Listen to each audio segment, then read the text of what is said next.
बोलो क्या बोलो। काफी दिनों से देखने को मिल रहा है लगातार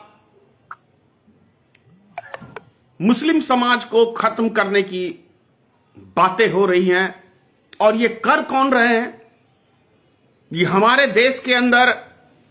भारत देश में, महान देश में कुछ ऐसे व्यक्तियों ने अभी कहे तो उन्हें सत्ता का सर पे उनका आशीर्वाद है, इसीलिए इस तरह की भाषा का प्रयोग कर रहे हैं वो, क्योंकि वो व्यक्ति प्रयोग कर रहे हैं जिनको कोई जानता नहीं था, कोई कहीं कोई उसका नामो निशान नहीं था। वो व्यक्ति जब से भारतीय जनता पार्टी की सरकार बनी है देश में, अचानक से वो व्यक्ति सब पैदा हो गए हैं और उन्हीं जगह पे वो ज्यादा भौंक रहे हैं जहां पे भारतीय जनता पार्टी की सरकार है। उत्तराखंड में भारतीय जनता पार्टी की सरकार है और वहां पे देखने को मिल रहा है कुछ व्यक्ति, 8-10 व्यक्ति इकट्ठे हो जाते हैं, भगवा वस्त्र पहन लेते हैं, माथे पे तिलक लगा लेते हैं और अपने आप को संत की उपाधि से संबोधित करते हैं। उसके बाद वो जहर उगलने का काम करते हैं, नफरत फैलाने का काम करते हैं और पूरी दुनिया से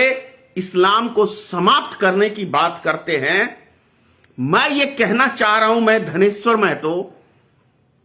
कि सबसे पहले तो संत की पदवी, इस नाम को संत का प्रयोग मत करो, क्योंकि संत एक ऐसा लफ्ज है जो कभी भी नफरत की बात कर ही नहीं सकता है कोई संत, क्योंकि संत का मतलब है शांति का संदेश देना, लोगों के बीच में भाईचारा पैदा करना, धर्म के विषय में ज्ञान देना, दूसरों को शरण देना, दया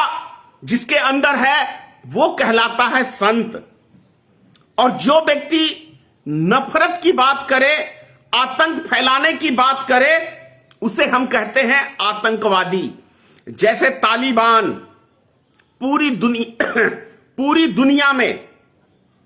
दुनिया ने उसको बैन किया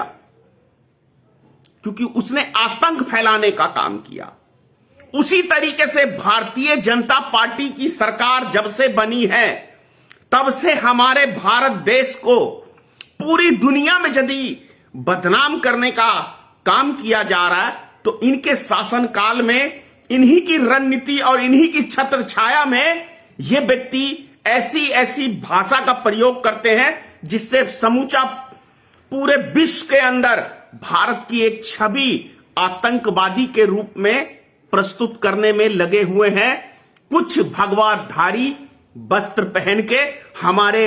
सनातन धर्म को बदनाम करने में लगे हुए हैं, हिंदू समाज को बदनाम करने में लगे हुए हैं, सनातन धर्म को कलंकित करने में लगे हुए हैं। जो दुनिया का सबसे पुराना धर्म सनातन धर्म है उसको बदनाम करने में लगे हुए हैं। और जिस व्यक्ति से पुलिस वाले को एक कालीचरण को 4 डंडा पड़ा, होश ठिकाने आ गया,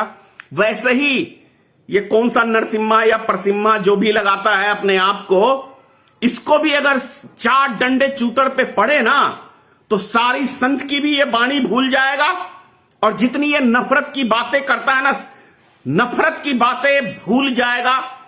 और जो लोगों को गुमराह कर रहा है और देश में राष्ट्रपिता महात्मा गांधी जैसे महान व्यक्तियों को गाली दे रहा है, ऐसे व्यक्तियों को सबक देना बहुत जरूरी है, क्योंकि ऐसे व्यक्ति हमारे देश के लिए एक कलंक है, एक श्राप है। क्योंकि ये व्यक्ति बाहर घूमने योग्य नहीं है, इसकी सही जगह हवालात में है और इसको हवालात में बंद करना चाहिए और इसकी इतनी कुटाई होनी चाहिए